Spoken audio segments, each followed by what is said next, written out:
Продолжаем курс изучения болгарского языка и напоминаем, что теорию видеокурса вы сможете закрепить на практике с помощью упражнений, значительная часть которых находится на нашем сайте в открытом доступе.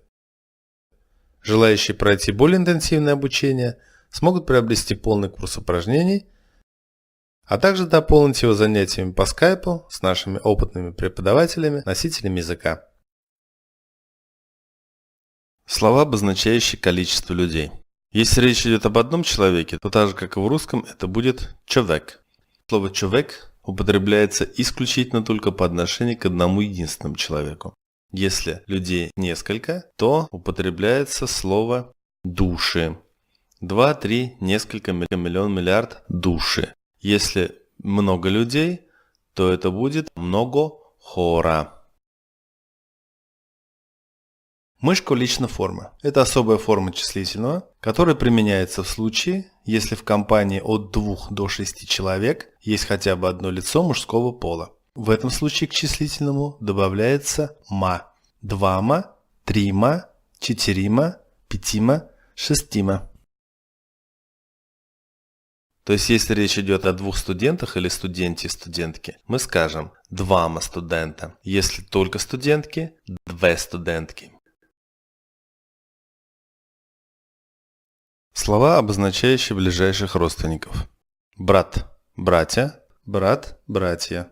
Сестра – сестры, сестра – сестры, сын – сынове, сын – сыновья, дъщеря – дъщери, дочь – дочери и дете – деца, ребенок – дети.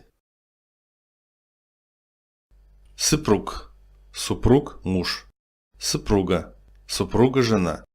Обратите внимание, что так же, как в сочетаниях психолог, психолози, политолог, политолози, множественное число для супруг будет супрузи, а не супруги. Супруги – множественное число исключительно для слова женского рода супруга. Поэтому в болгарском муж и жена – супрузи, но никак не супруги.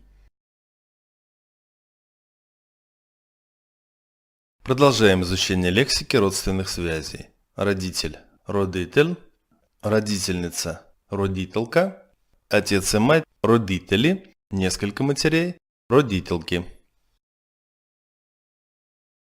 Башта – башти, отец – отцы, майка – майки, мать – матери, дядо – дядовцы, дед – деды, баба – баби, бабушка – бабушки.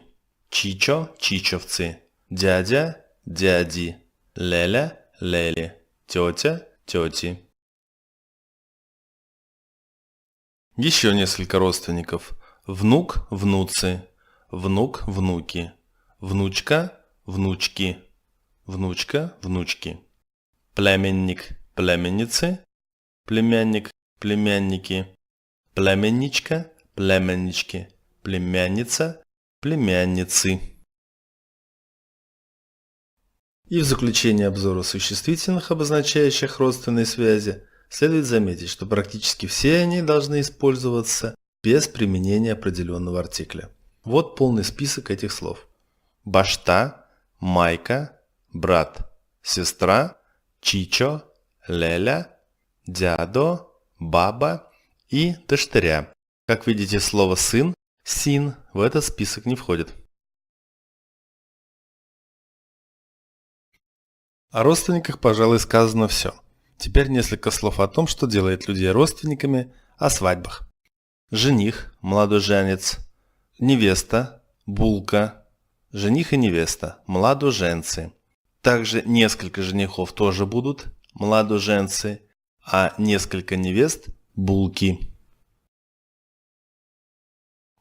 Прилагательные, характеризующие семейное положение. Женен – умыжена, женат – замужем, самотен – самотна, одинок – одинока, разведен – разведена, разведен – разведена. И слово эрген – холостяк. В болгарском присутствует исключительно в мужском варианте. Наше очередное занятие подошло к концу. Надеемся, оно было полезным и познавательным. Смотрите видео и закрепляйте знания с помощью упражнений на нашем сайте strangerschool.com. До встречи на новых занятиях. Успешен день! До widzenia!